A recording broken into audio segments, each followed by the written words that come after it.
Good afternoon, everyone, and welcome to our 1.1 webinar, Waves and Light. We are excited that you can join us today. My name is Janita Vasquez. I am the Program Manager for Elementary Development at OpenSciEd. And joining me today is Samantha Richard, who is our lead unit writer for 1.1, and she is from Michigan State University. Also joining us today is Amelia Gottwals, and Amelia is our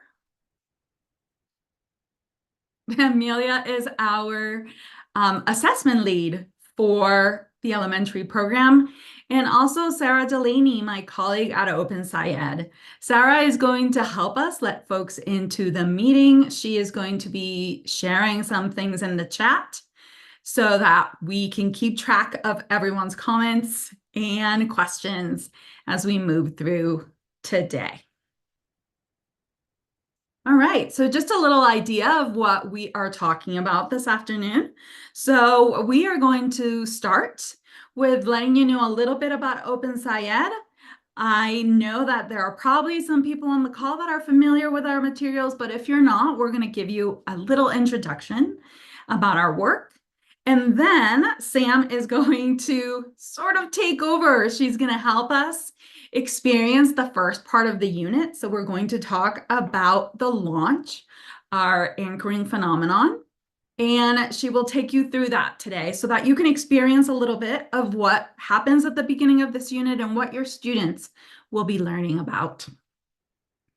After that, Sam is going to help us walk through the storyline for the unit. That means that we get to do a little bit of a deeper dive into every lesson from lesson 1 to lesson 10 in this unit so that you know what your students are going to be doing from beginning to end.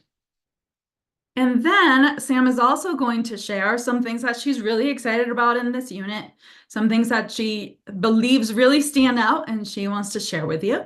And then after that, we are going to open up everything to questions from everyone. Now, today we're going to be using Padlet. And if you're not familiar with Padlet, this is a way of collaborating and sharing ideas. So there is a link to our Padlet today. And don't worry if you don't understand how to use Padlet, if you're not comfortable with it. We will also be utilizing the chat feature on Zoom today. So this is what the Padlet page looks like. And you can see that there are already topics at the top of the page. But if you have a question, just click on the plus sign. Let's see. There we go. Click on the plus sign. A window pops up and you can ask your question. You are also able to reply to others' comments. And Sarah and I, and maybe some of our friends in the webinar today, will also be answering questions. All right, so let's get started learning a little bit about OpenSciEd Elementary. So first, OpenSciEd is a nonprofit organization, and we bring together fantastic curriculum developers like Sam, who's joining us today, state science supervisors, teachers, and philanthropic organizations to help us develop free, high-quality materials and professional learning in science. If you're, again, familiar with our materials, you know that our middle school program has been out for a couple of years and is graded green on EdReports. And our high school materials are now also available. And of course, now we are excited to start the world of elementary, which is always my favorite. In this work, we've got 9 partner states who have helped us to recruit and love 400 plus teachers and more than 10,000 students to field test these materials. They get to try them out in their classrooms, give us amazing feedback, and help us to make our initial units even better than they were. And as a result, you now have these units available to you. So some facts about elementary. So our instructional model, our units are built following a storyline instructional model. And this focuses on engaging students in asking questions about some phenomena and using those questions to drive instruction through the unit.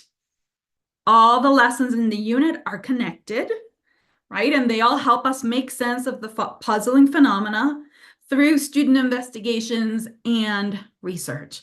Always really focusing on what our students are seeing and doing and learning.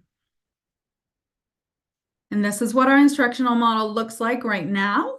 We are working on improving it a little bit. So you'll see that on our website soon.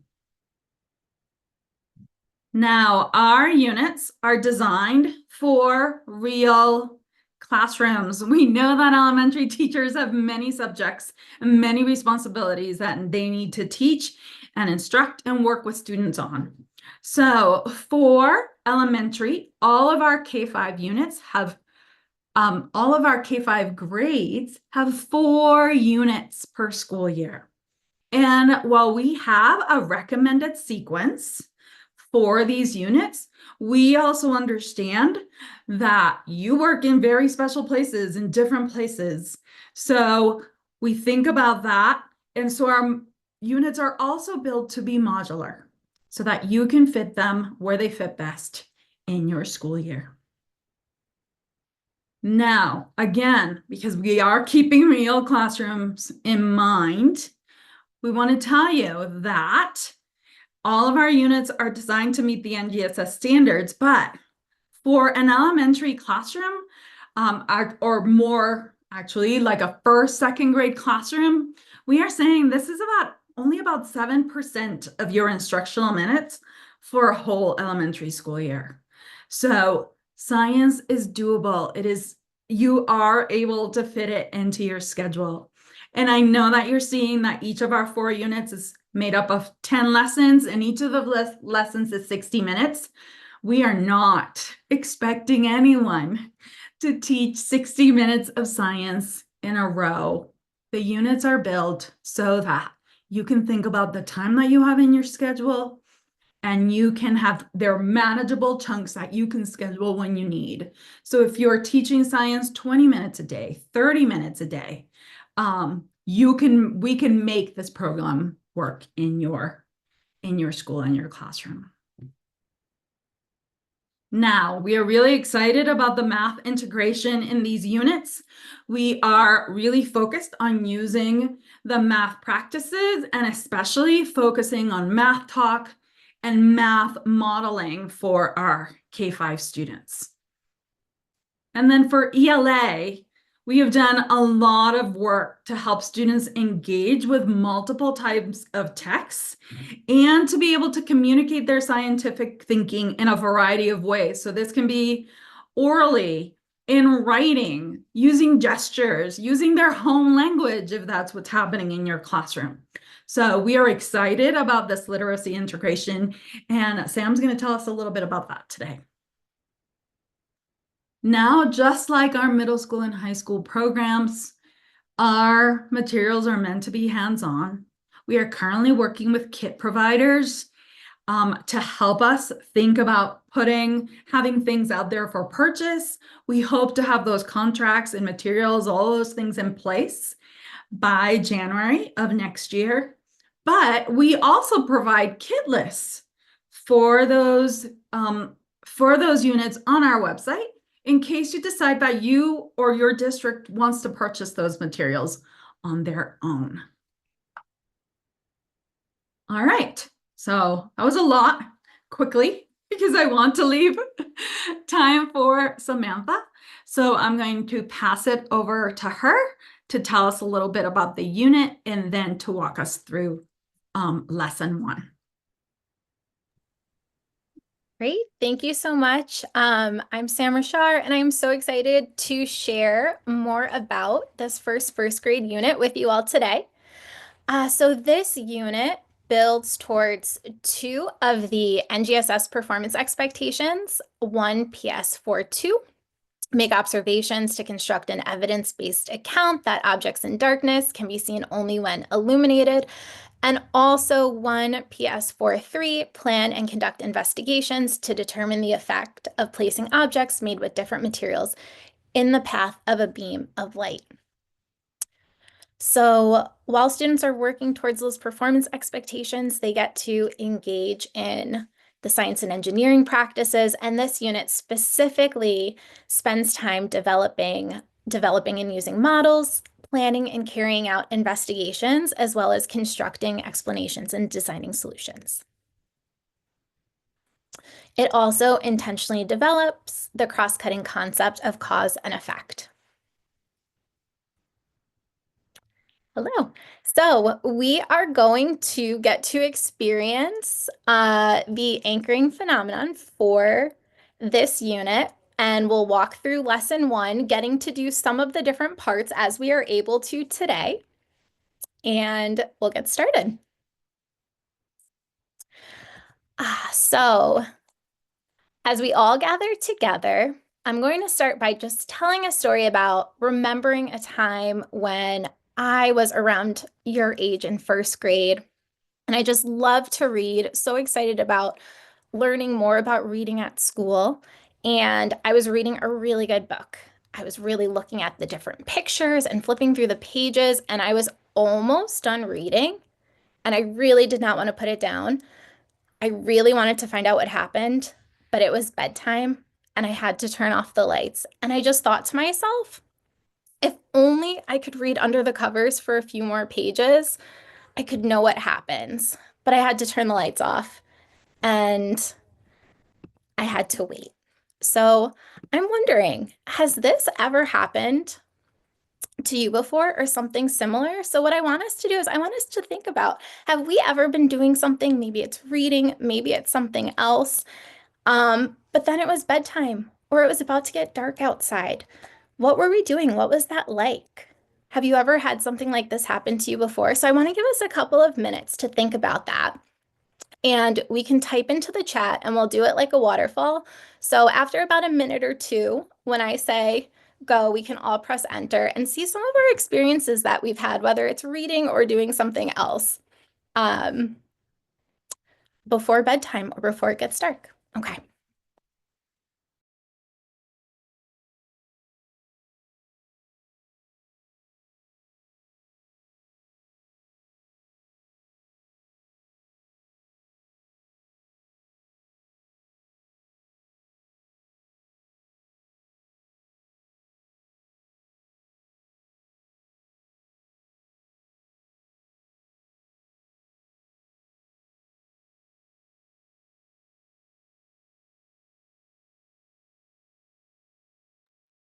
Give us about another minute to just finish up anything that we want to share in the chat.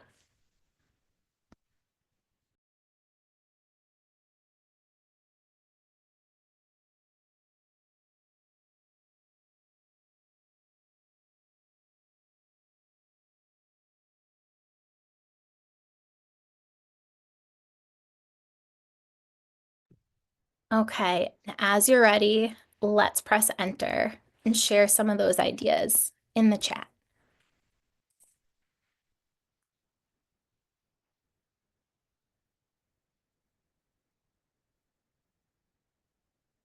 Okay, great. So I'm seeing a lot of different experiences that we've had. Sometimes it's reading, sometimes it's playing outside. I'm noticing some of us were outside, some of us were inside, wanting to read, some of us bringing flashlights. So we all have a lot of really different experiences reading under covers in the dark. So what will, to figure out more about this, we should actually all try reading under covers right here in our own classroom. So today we'll be thinking about the question, what happens when we do try to read under the covers? All right, so here with your students, transitioning out of that experience, sharing about our own experiences, bringing us to the shared experience of reading under different covers together. So this is where students really get that firsthand experience with the phenomenon for this unit.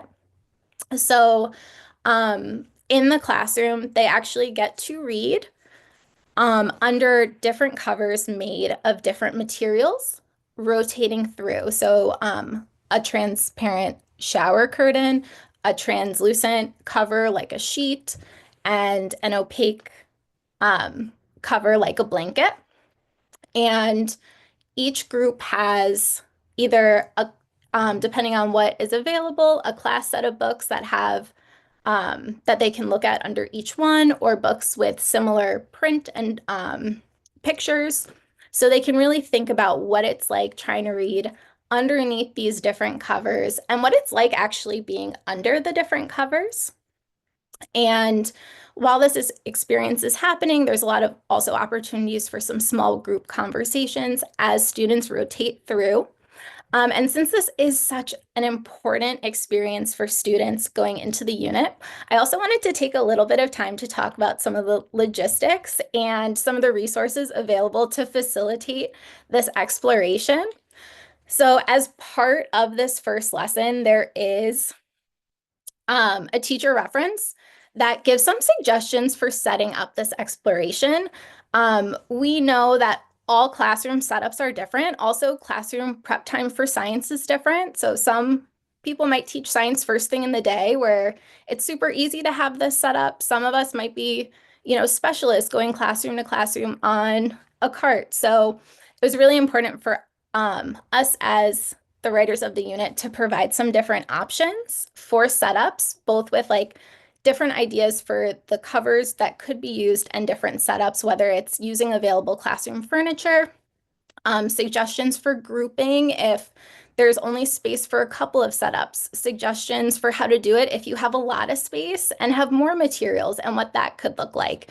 And also some suggestions for setups if for some reason, maybe students aren't comfortable in enclosed spaces, or maybe it works better to do it as a whole group using window coverings. So I wanted to highlight that this resource is available. So there's a lot of different ways that this exploration could look where students are having that core experience of trying to read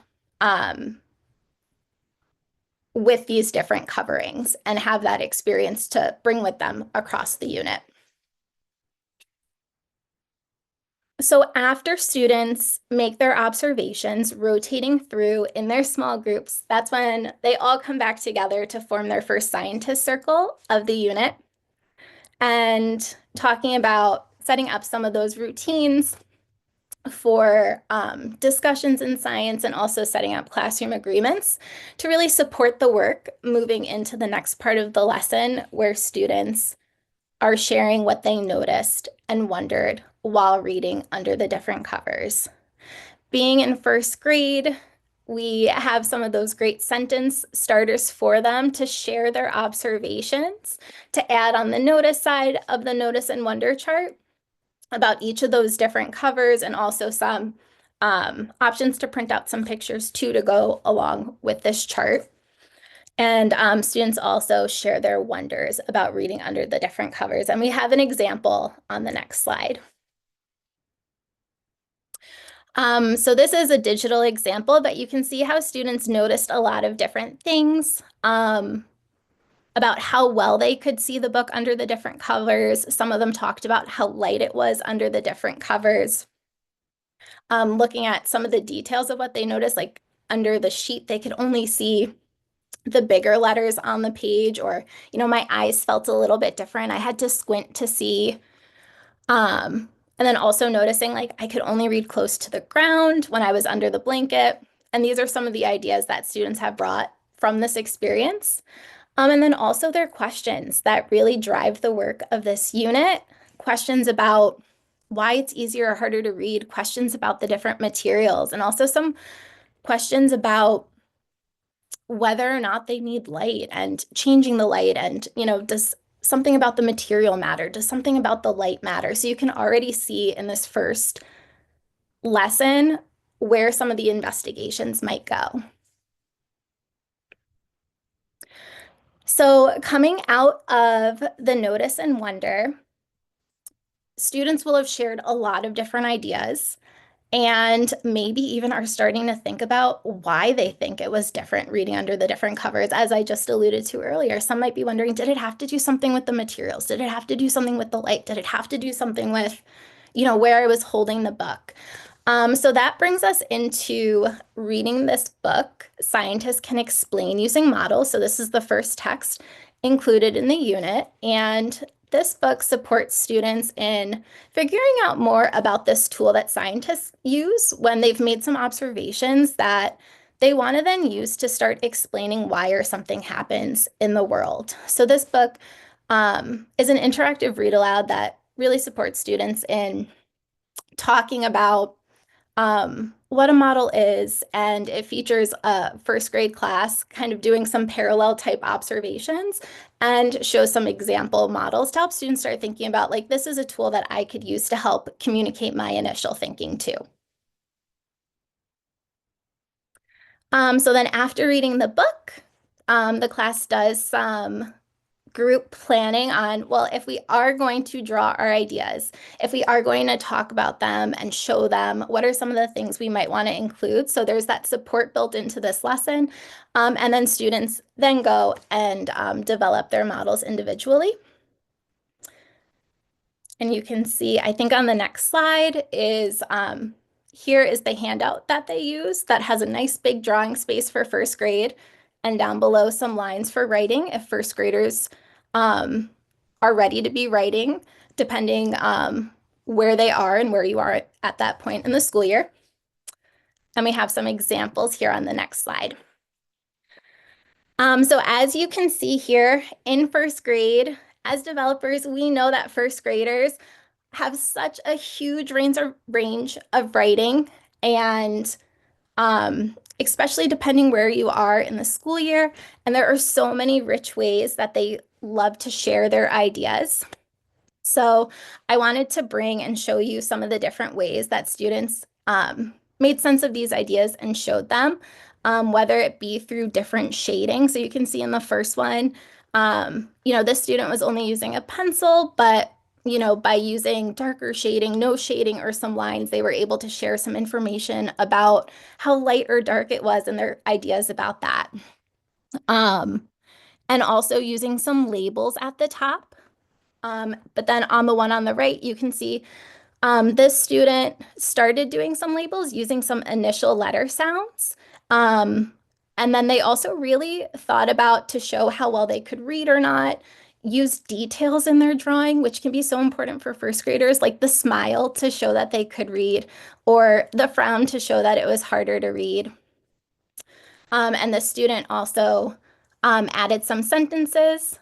And like I said earlier, we know first graders share their ideas in so many different ways. So when we say writing, it could be writing on the paper. It could be saying it out loud for the teacher to write or to record, depending what's available.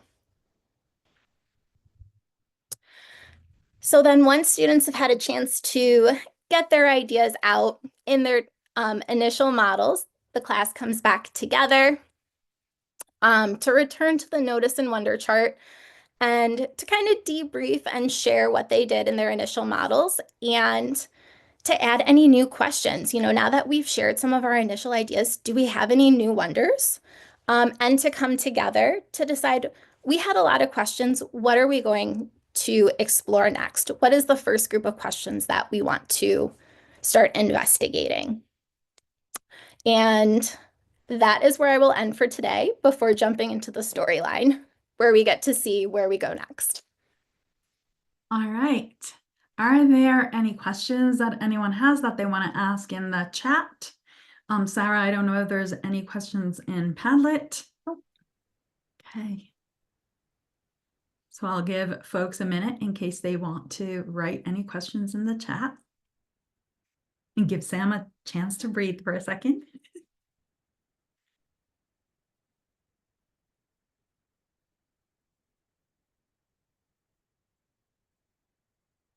Okay, just know that you can ask questions in the chat and we will come back to them. And we will do that at the end of the presentation. All right, so Sam is going to now walk us through the storyline for this unit. so we can learn a little bit about all the 10 lessons that kids will be going through as they learn this content. Ready, Sam? Yes. Okay, so we just walked through lesson 1, what happens when we try to read under covers. And to recap, students read under the different covers, they share their related experiences, they have that first experience with developing their own models to share their initial ideas. And now we're at the end of lesson 1, and we have all these questions about materials. We have questions about light. And within the storyline, light is where we begin. So recognizing that, like, hey, wait a minute, we were reading in the dark. Why was it kind of lighter? Like, where was that light coming from? So that brings us to lesson 2, where is light coming from around us?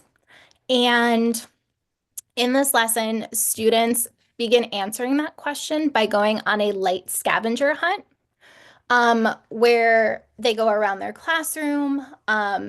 If available, they go outside to look to see where actually is light coming from. And they record that in words, pictures, a combination of both, and come back and share out as a whole class. And after sharing about those places where light comes from, there is then a In Our Communities book called Light in Our Communities that talks about different light sources that children in different parts of the United States have noticed light in their own communities. And this book also introduces the scientific word light sources, so we can start talking about those objects where light is coming from as light sources. And also figure out that light makes places brighter. And so moving into lesson 3, now that we have that piece of information that light makes places brighter, we had the same light sources when we read under covers. So like we still aren't quite sure why it was lighter or darker, or some students might say brighter or dimmer under their different covers. So that brings us into our first investigation with materials. So like if it wasn't the light source, maybe it had something to do with the materials. So in lesson 3, students answer, how can we test what happens when the same light shines on different materials? And in this lesson is where we really start thinking about planning and carrying out investigations. And students collaboratively, through some discussions, work together to think about how they could use a light source like a flashlight and different materials that have some similar qualities to the different cover materials to start doing some figuring out about what happens to the light. So what they actually do, unfortunately, I don't have my flashlight, but you can see kind of the order of the materials. So the flashlight, they shine it over one of the materials like a plastic tray and look for light on a paper circle. And you can see they get a chance to record some of their data to show if they noticed any light beyond the material on the paper circle. And they can draw and or write about those different observations. And at the end of this lesson, students may still have some more questions. Some of them might have noticed a lot of light. Some of them might say, for some materials, no light passed through. Some might say some light passed through. They might have noticed these kind of dark spaces beyond the paper, to really help motivate how scientists gather a lot of data to answer their questions. So they actually continue on and test some more materials in lesson 4 to be able to fully answer their questions about what happens when they shine the same light on these different materials.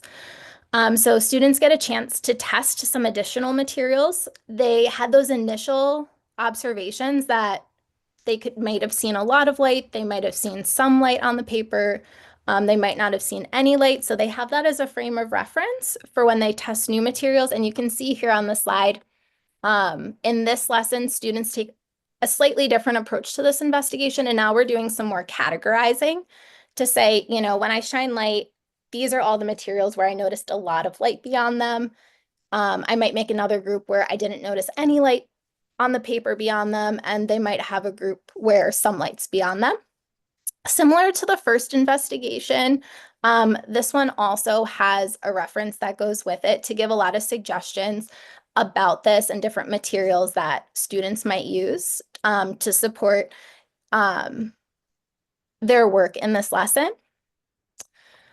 And then once students do that in small groups, they actually come together to make, we call it a floor data chart. And very similar to like the little piles they make on their tables, they make a big one as a class where there's a really nice math integration moment where they're comparing, how many of us put the same material in the same category? Were there any places where we didn't agree? How can we work through that? Why did we place it in this category? Why did we place it in another? We can retest during this floor data chart as well.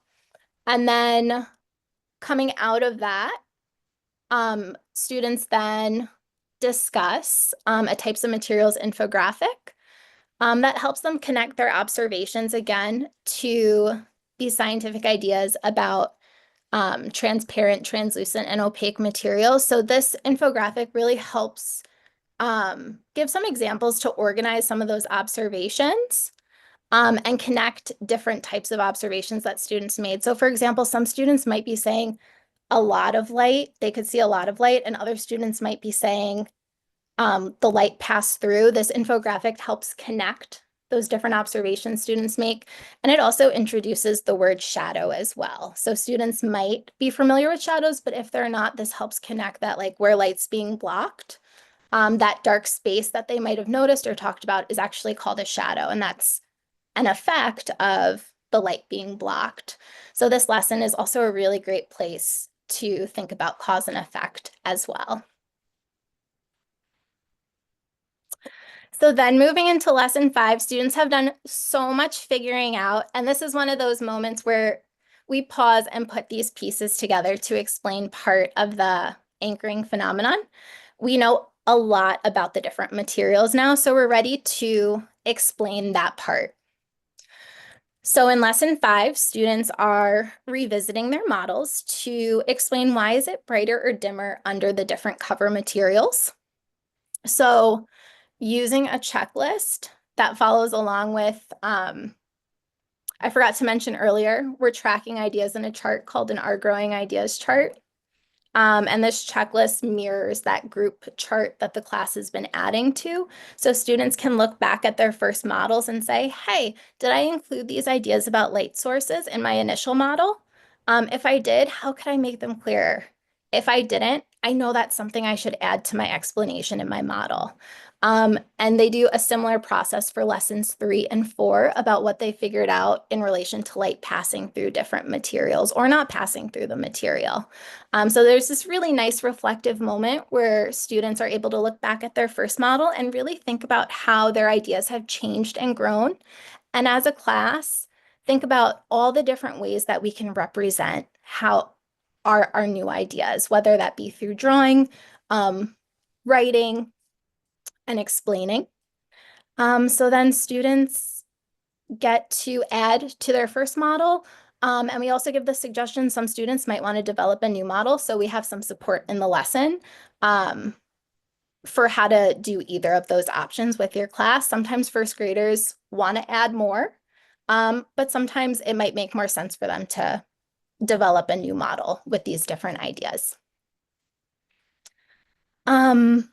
So then they figured out all those questions about the different materials, but we still haven't really gotten into why it was easier or harder to read under the different covers. And that's the next line of questions that the unit moves to in lesson 6. So now that we know there's different amounts of light under the different covers, can we see without the light? Is that what's going on? And why or why not? So in this lesson, students use pinhole boxes to make observations of an object with varying amounts of light in order to gather some evidence to support their growing thinking about how we actually do need light to see. And the book Light in the Dark helps to clarify different ideas about darkness and total darkness. So when they look in the pinhole box, they look in it with a flashlight shining in to really represent when there's a lot of light. Without the flashlight, with just some light coming in the pinhole, so it looks quite dim. There's not a lot of light. It actually looks fairly dark. And then with the hole completely covered, which would be total darkness. And for first graders, it's very, very rare that they've ever experienced total darkness. So like that is an area that like really gets addressed in this lesson, to think about, like, you know, even at night when it's really, really dark in our rooms, we might have some light coming in from outside or a crack under our door. And the Light in the Dark book helps talk about the differences between our everyday ideas about dark and total darkness, when there really are no light sources and we cannot see at all. So then coming out of lesson 6, we now know we need light to see, but we do not have a light source under all of our covers. Light's only passing through some of them. So that leaves us with the question, well, we still can't read under some of these covers. So we think back to some of the different materials that we've used. In lesson 4, students actually use foil. And thinking about how these types of materials that aren't light sources, but something else is seeming to happen with the light, if those can be helpful to us. So students actually get to, the lesson component is called Play and Investigate, I think, and they actually get to just really open-ended, get some experience with the foil, with a mirror, to notice like what the light might be doing. And then they plan their own investigation to try to use those the flashlight and those materials to redirect a beam of light. And a newspaper article goes along with this lesson to talk about reflective materials and how they're not light sources, but they are important in redirecting light and helping us see when it's dark, using other available light around us. And that we can move light to new places. And so then at this point in the unit, they're ready to explain another part of the phenomena. So this is the second putting pieces together lesson, lesson 8. How can we use a model to explain how to make it easier to read under covers that block light? So this is a little bit different. Instead of revisiting their own models, they're now looking at a pre-drawn model that you can see in the handout on the slide. And they actually circle and use parts of the model to help explain how the child under the cover blocking light is able to read the book. So it asks them to use different ideas from across the unit, specifically lessons 6 and 7, to help explain that the child needs light to see. And since the light cannot pass through the blanket, the other student is redirecting it with the mirror.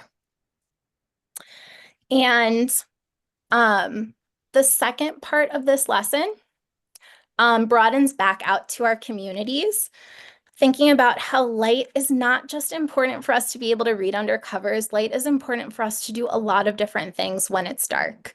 So the text in this lesson is called Meet People Who Work at Night, and it talks about a truck driver and a children's nurse who work night shifts, and all the different light sources that they use in order to do their jobs. And it also brings in some ideas about different materials, about like, for example, the night nurse, she might need to be doing something on her chart, but she doesn't want to wake up her patient. So knowing that some materials can actually block out light from other places is really helpful for her job too. So it's a really nice way to bring these ideas to places within our communities. And this is also when students bring back an out of school community connection. It gets sent home in lesson 2. It's an out of school light source scavenger hunt. So students can be looking for light sources that they use in their own homes and communities. There is a note at the end of lesson 7 to send this home again, just in case. So students then talk about light sources in their communities and how they're important to them for doing things when it's dark. And then lessons 9 and 10 work together. In lesson 9, we're now ready to talk about the entire phenomena and construct our explanations. So in this lesson, the class has a discussion about all the different pieces that we've gathered across the unit to explain how to read under each of the different covers. Students write that explanation as one page of a class book, and they get to choose one of the 3 covers to write about, making sure to write ideas both about needing light to see and ideas about how light interacts with the cover material that they choose. So they do all that planning and writing in lesson 9. And similar to the models, the writing can look a lot of different ways. And then in lesson 10, there's really great literacy connections as they look at light in our communities at different text features, like how it uses a table of contents, is broken up into sections, has a glossary, and students make decisions about how to compile their own informational text into this class book.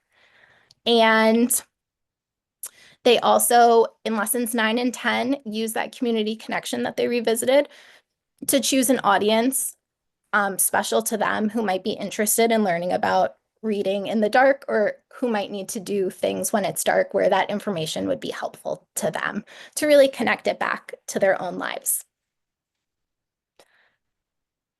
And then finally, they get to share their book with their audience. All right. Thank you, Sam. That was a Thank lot. you. Yes. Thanks for sharing with us. We had one question in the chat about the very first time students make the model. So for their initial model, and the person's asking, do you suggest showing examples of the models to the students before they do their own? Okay, thank you for this question. So unfortunately, we didn't have time today to look at the scientists use models book that's in lesson 1, but I'm going to take a little bit of time now to talk more about that book to answer the question. So I guess like the most straightforward answer to the question is no, we would not show them example models of reading under covers before.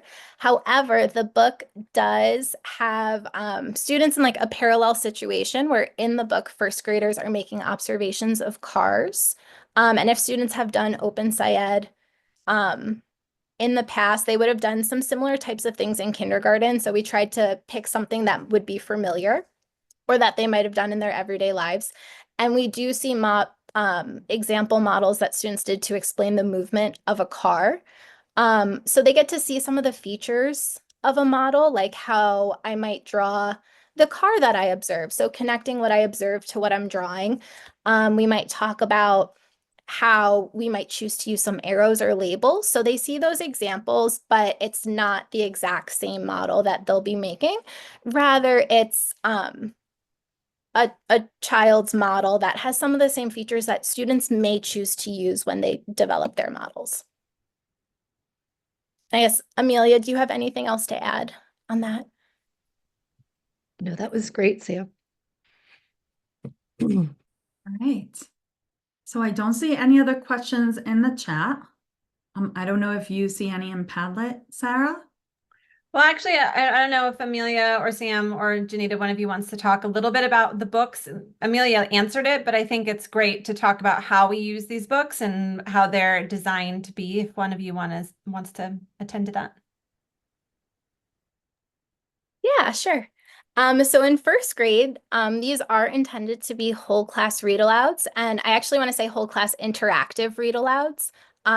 So really do account like first graders, especially at the beginning of the year, have such varying, they're really varying in where they are with reading. So we do have them suggested as whole class read alouds, and there are discussion questions throughout the books to make it really interactive. So like the teacher's reading it out loud, but we're having great conversations and interacting with the book as part of that read aloud.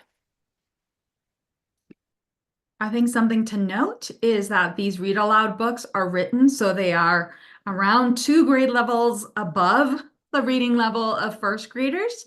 So they're definitely meant to be read alouds. And so when Sarah answered a question about how they're available in slides within the unit folder on our website, but they will also be available as part of the kit for the unit, and the teacher will receive one book for him or herself to use during instruction. It is not meant to be handed to students in class. Okay. Any other questions? Right.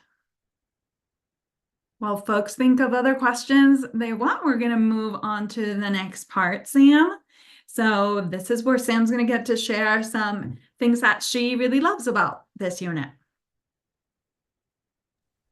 All right, so I wanted to talk a little bit more about the Reading Under Covers class book. As a former elementary school teacher, something I am really excited about in developing these units is all of the great literacy integration that happens, thinking about like how this is going to fit in my day, and especially with this unit being about reading under covers, like actually getting to write a book that we could in fact go back and read under the different covers. I think is a really special way for students to engage in that practice of constructing an explanation in a way that can be really meaningful to them. Also in choosing an audience who is special to them as well, along with all this literacy integration that goes on in developing this text. And I just also wanted to talk about again, the writing with first grade, just giving them writing this book and how it can really be open-ended to where students are with their writing. Right, with some first graders, maybe really emphasizing the drawing part of it. Others might want to write and write and write. Some first graders might want to write 3 pages. Others might be really excited about adding labels to their drawing as part of their explanation, and just all the different things that might be available in classrooms to bring this book to life, either on paper or digitally, like just to have it be something that can really be customizable to different classrooms. And then along with that, there's a lot of different tasks that students will be doing to do all this really big sense making. Whether it's through their investigations, their discussions, their models, their writing. And these tasks along the way that help students think about how their thinking grows over time, and for us as teachers to see how students' thinking and sense making grows over time, I think is a really unique part of this unit to think about how students might be speaking about it. They might be manipulating materials. They might be drawing, thinking about what colors will show their ideas best, or right, like using that facial expression in their drawing to show these really big science ideas. And as part of that, in some of the assessment tools, just like seeing all the great examples of all the amazing ways that students can show their sense making was a really exciting part of this unit, and thinking about like all the different ways first graders can bring and show their ideas and share them with one another. And the ways that we support us as teachers in noticing those. Amelia, is there anything you want to add to this assessment piece? Sam, you did such a great job, but I think we're really excited about how we've embedded assessment opportunities throughout the lessons, so that it's not that we're taking time away from the science teaching and learning, but that it's what they're doing while they're engaging in the sense making. And we are, as Sam mentioned, trying to provide supports for teachers to think about, what does this look like? We're not just looking for the right answer or a single correct word, but really, what are the students saying or gesturing or making, so that we can really know how they are making sense and where they are. And we've provided several different types of tools for teachers to keep track of students' ideas over time, which we call a following student sense making, because we know that these big science ideas don't happen in a single lesson. Students are having multiple lessons to figure them out. And some students are going to figure them out really quickly, and some may take more time. And so teachers can keep track of who is figuring out in which lesson. And then, as Sam mentioned, providing some suggestions for giving feedback to students along the way so that they are scaffolding students as they're doing that sense making. So we're very excited about all of that. Thank you, Amelia. All right. So we have come to the end of our presentation, and now we are opening up the chat or Padlet for questions for us.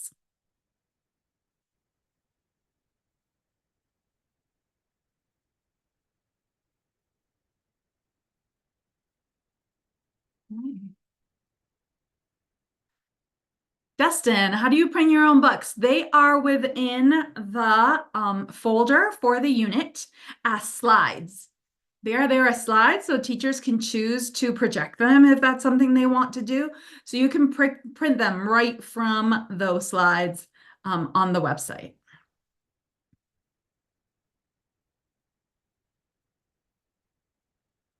Let's see.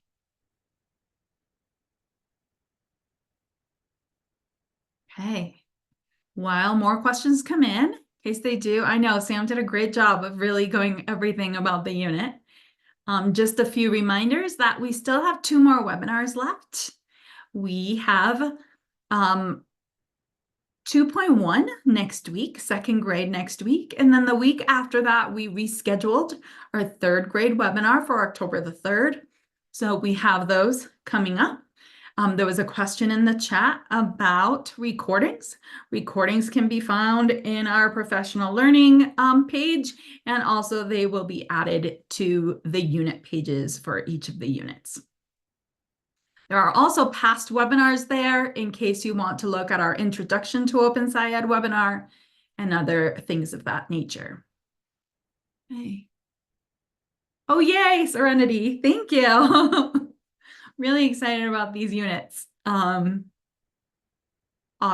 That's great to know. We hope that your whole district will take up our materials. We are really excited to see them in students' hands. Okay. There aren't any other questions. We can hang out for a little bit if anyone's question was not answered. But we want to thank you for joining us today. And thank you so much to Samantha, especially, and Amelia for being here today and helping us tell everyone about this great 1.1 unit. All right. Thank you, everyone, and have a great afternoon.